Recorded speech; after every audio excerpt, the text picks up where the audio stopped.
सोच समझ करके वो बोलता है जिसमें सोच और समझ होती है।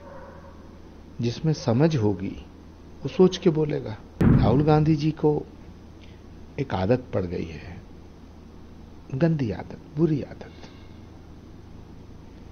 जो नहीं पढ़नी चाहिए थी लेकिन पड़ गई है। उनके जो इर्द गिर्द के लोग हैं उन्होंने उनमें वो आदत डाल दी है। दुनिया में कोई ऐसा नेता नहीं है जो घर के बाहर जाकर अपने घर का फजीता करता हो। अकेले राहुल गांधी ऐसे। ये कर्मों के फल हैं, कांग्रेस पार्टी के पुराने पाप हैं जो कांग्रेस को भुगतने पड़ेंगे। शिवराज सिंह चौहान जी ने बिल्कुल ठीक कहा है कि राहुल गांधी जी नेता प्रतिपक्ष हैं, उन्हें सोच समझ के बोलना चाहिए। लेकिन मैं शिवराज जी से कहना चाहता हूं कि सोच समझ करके वो बोलता है जिसमें सोच और समझ होती है। जिसमें समझ होगी वो सोच के बोलेगा। जिसमें सोच होगी, जिसकी कोई सोच होगी, वो समझदारी की बात करेगा। अब जिसमें ना सोच है ना समझ, वो कैसे सोच समझ के बोलेगा? राहुल गांधी जी को एक आदत पड़ गई है, गंदी आदत, बुरी आदत, जो नहीं पढ़नी चाहिए थी लेकिन पड़ गई है। उनके जो इर्द गिर्द के लोग हैं उन्होंने उनमें वो आदत डाल दी है कि देश के बाहर जाके देश की तौहीन करो, देश की बुराई करो, देश को बेइज्जत करो।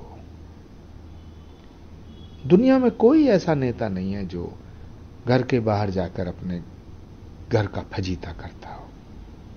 अकेले राहुल गांधी ऐसे। जब विदेश जाते हैं अपने देश की तौहीन करते हैं, अपमान करते हैं। माफी मांगनी चाहिए उन्हें पूरे देश से, क्षमा याचना करनी चाहिए भारत से। गुरु जी, कांग्रेस के कुछ नेताओं ने कहा है कि अगर मोदी जी विदेश जाते हैं तो उनका जय जयकार की जाती है, राहुल गांधी विदेश जाते हैं तो उनकी बदनामी की जाती है। ये कर्मों के फल हैं, कांग्रेस पार्टी के पुराने पाप हैं जो कांग्रेस को भुगतने पड़ेंगे। अब उन पापों के फलों के भुगतने का समय आ गया है। मेरा पक्का यकीन है कि राहुल गांधी जी कांग्रेसियों का इलाज कर देंगे, पूरी कांग्रेस का इलाज कर देंगे। वो जो गठबंधन की बात करते हैं, इस बार हरियाणा में आम आदमी पार्टी और कांग्रेस का गठबंधन दिख नहीं रहा। 2 दिन समय कुल रह गया है पेपर नॉमिनेशन करने का, लेकिन अभी तक कोई फाइनल नहीं हुआ। आम आदमी पार्टी ने अपने उम्मीदवार उतार दिए और अब भी कह रहे हैं कांग्रेस की उम्मीद है कि गठबंधन हो सकता है। कांग्रेस की हालत पे मुझे दया आती है।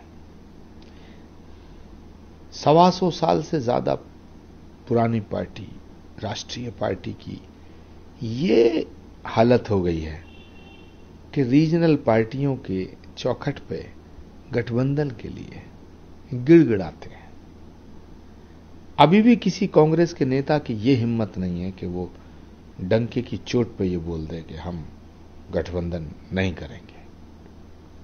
आम आदमी पार्टी ने अच्छा किया, लेकिन सवाल इस बात का है, समाजवादी पार्टी भी चाहती है कि हरियाणा में कुछ सीटें मिलें। समाजवादी पार्टी को अगर सीट हरियाणा में दी जाती हैं तब तो 2027 में कांग्रेस पार्टी को उत्तर प्रदेश में गठबंधन की उम्मीद करनी चाहिए।